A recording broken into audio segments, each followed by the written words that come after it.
In my long years, I have watched the turning of many seasons, both of the earth and of the human heart. I have seen ideologies rise like summer grass and wither under the first frost of truth. I have seen empires promise eternity and crumble into dust, remembered only by the whispers of the wind. But the season we find ourselves in now is a strange one. It is not an age of open, iron-fisted tyranny, but one of soft, silken shackles. The great affliction of this generation is not a poverty of the pocket, but a poverty of the soul. We are drowning, not in a deluge of water, but in a river of noise. It is a great current that pulls everything into its flow, and its name is materialism. But this is not the simple materialism of our grandfathers, the honest desire for a roof and bread. This is an extreme and cunning bait, a new religion that has only one commandment: follow the trend. This trend is a merciless God. It has no loyalty, no history, and no future. It lives only in the fleeting, frantic moment.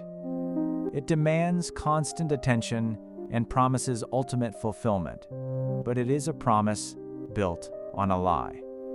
It is a current that promises progress but delivers only distraction. It glitters with the illusion of success, duping the soul into chasing phantoms. And I have watched with a heavy heart as this generation, my children and my grandchildren, have begun to cling to it as if it were a life raft, not realizing it is the very thing pulling them under. You can see this clinging everywhere. Look at the world of commerce. The businessman no longer asks, "What product of lasting value can I create? What service can I render to my community?" Instead, he frantically asks, "What is the trend? What is selling now? What can I market on social media for 6 months before it is forgotten?" He builds his enterprise on the shifting sands of popular taste, and his work, devoid of any deeper purpose, becomes a hollow act of mimicry. Look at the world of work. The young man or woman no longer seeks a vocation, a calling that aligns with their spirit. They seek a job. They join the great machinery of public and private enterprise, not to contribute, but simply to be a part of it, to have the right title on their profile, to afford the right products, to signal their membership in the tribe of the successful. Their labor is not a source of dignity, but a currency they trade for access to the trend. They become ghosts in the machine, their hearts slowly emptying with each passing, purposeless day. And most tragically, look at the world of sacred knowledge. Even here, the poison has seeped in. The student of Scripture should be on a desperate, burning quest for closeness to God. Yet, how many do we see who pursue this path as just another trend? They learn the ancient languages not to weep in prayer, but to win arguments on the internet. They memorize texts not to transform their own character, but to gain the social currency of being seen as knowledgeable or pious. The sacred journey becomes a career path, another form of status seeking, another hollow performance for the crowd. In every sphere of life, the majority are clinging to this great current. They are swept along, rarely pausing to ask the two questions that separate a human being from an automaton. Is this right? And why am I here? They have outsourced their moral compass to the collective and their sense of purpose to the marketplace. The very act of deep, personal reflection on their existence has become a forgotten art. This, then, is the world of the Neo-Nimrod. It is a kingdom whose idols are not made of stone, but of fleeting images on a screen, of market data, of public opinion polls, of the desperate need for social validation. It is a system that does not need to build a physical fire to execute its dissenters.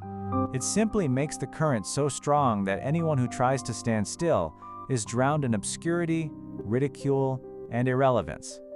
So what is the remedy? When a world is built on a foundation of lies, who do we turn to for a blueprint of truth? When a society demands that we flow with its current, who teaches us how to stand firm? We turn to the father of all who refuse to bow. We turn to Ibrahim. Ibrahim was the great refuser of the trend. He was born in the heart of a system that demanded absolute conformity, yet he chose the terrifying, lonely path of the questioner. He looked at the idols of his father, the idols of his society, and the idols in the sky, and he subjected them all to the fire of his own reason and his own soul. He did not ask what was popular, He asked what was real. He did not seek to be part of the trend. He sought to be a friend of God. This is why the book you now hold in your hands, The Fire of Ibrahim, is not merely important, it is essential. It is a drink of cool, clear water for a generation dying of thirst in a salty ocean. The Nameless Soul who has authored this work has done something remarkable. They have taken the ancient, sacred story of Ibrahim and shown how it is not a story at all, but a living map for our present reality. This book provides the language to understand the idols of our age. It gives us the courage to see the fires for what they are, tests of our conviction, not instruments of our destruction. It reminds us that the most revolutionary act in an age of distraction is to stand still and reflect.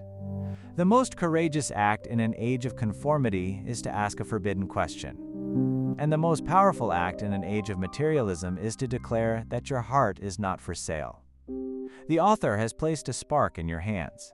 It is the same spark that burned in the heart of Ibrahim, a spark of divine discontent with the falsehoods of the world. What you do with it is now up to you. You can let it die out and return to the comfortable flow of the current, or you can nurture it, protect it, and let it grow into a fire of your own. Read this book, and then find your fire. The world is on fire. Your heart doesn't have to be.